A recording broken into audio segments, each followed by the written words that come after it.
Hey guys, we're back now with another Gen 6 Wi-Fi battle, and today I'm taking on Sylvia. And this is just a preview of a new team that I have. I got more than one team, and this one's also from Generation 4. The only difference is that there's no Shaman in this team, which is kind of a shame, but don't worry, I have plans with that Shaman for sure. Anyway, she starts off with Gengar, shiny, and I start off with my Feraligatr, and this Feraligatr is a special attacking one. However, things go from bad to worse right off the bat as he pulls off a Thunderbolt, and I'm like, damn, this thing is dangerously bad. So with Feraligatr down, I need to find a new strategy. Anyway, I send out my Swellow, and I go for the Protect, hoping to see what he'll do next. And he goes for another Thunderbolt, and I'm like, nuts. This thing is determined. I get the Battle Poison, and that's when the real trouble begins. Gengar Mega evolves into Mega Gengar. Nice to see it white, like a disguise or something. I go for the Aerial Ace, hoping that I could do like some damage, but surprisingly it didn't. Go for another Thunderbolt, and Swellow goes down. Doesn't even get a chance to strike back. Not that it matters though, because I mostly use Swellow all the time when it comes to Facade. Anyway, I send out my Manectric, and I decide to pull a trick of my own. Mega Evolution! Yeah, I'm now Mega Manectric. Yeah, I got more than one Mega Evolution on a team. And it goes for the Intimidate, which lowers the attack. And it goes for the... And I go for a Thunderbolt of my own, and I'm like, what? This doesn't make any sense. How can Mega Manectric be faster than Mega Gengar? I'm like, why? It just shocked me. I go for another Thunderbolt, and Mega Gengar goes down. I literally was surprised to see something like that happen. However, this is where things get a bit tough. I have to make a switch because he just sent out Typhlosion. I'm thinking, this thing's got to have Eruption. I know it. So I send out my Ninetales, and yeah, I got more than one. But he instead goes for a Rollout, and the Rollout did some damage. That's a pretty smart prediction right there. I didn't think he'd be using Rollout, though it's kind of rare. If it had Defense Curl, then the damage would have doubled. So I had to make a switch again because I don't want to take any chances. And I send out my Primeape. And yeah, this is a Primeape that I've had since Gen 4. It has Vital Spirit, which is useful against Darkrai and his Dark Void. I go for the Earthquake, and that fortunately took down Typhlosion with little effort.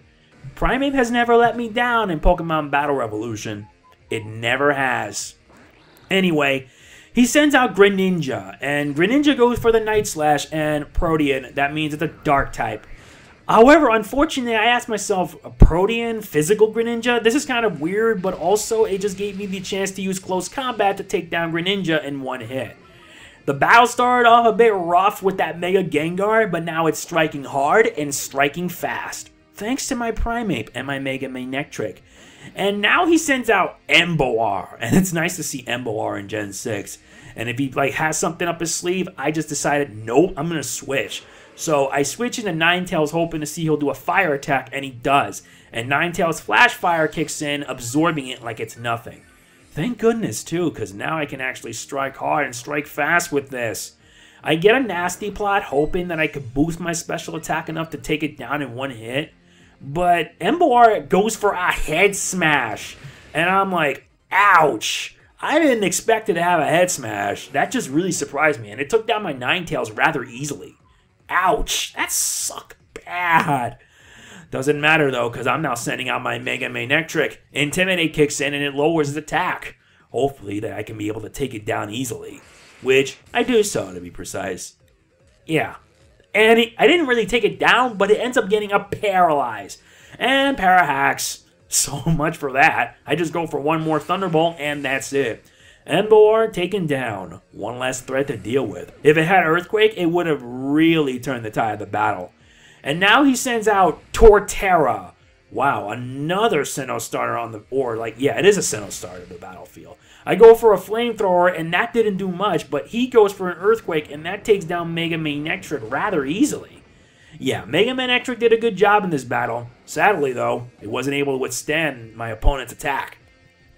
I send out my Primeape once again, hoping that I could be able to do a lot of damage, and I go for an Ice Punch, and yeah, thank you Move Tutors for Gen 4, it really did help me out a lot.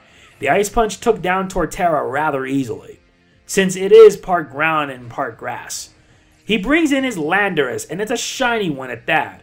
He goes for the Earthquake, hoping to see that I could be taken down rather easily. To my surprise, it did. Yeah, must have suffered damage earlier. I was going to use an Ice Punch to take it down. And now I send in my last one, Sceptile. We're down to our last pokes. I go for a Leaf Blade. This is a physical Sceptile that I've used in Pokemon Battle Revolution. Landorus goes for another Earthquake, and the damage didn't do much. So basically, it's game. Thank you very much for this battle. I really, really enjoyed it. It was really a lot of fun. And yeah, Leaf Blade's a 2-hit KO. Landorus goes down, and that's it. Battle over. Thank you very much, Sylvia. It was a real blast. If you enjoyed this video, please hit that like button. It does mean a lot to me. It does mean a lot to my opponent. It does mean a lot to everyone who watches. And I'm hoping that you guys stick around because we have more battles coming up in the near future. Alright, peace guys.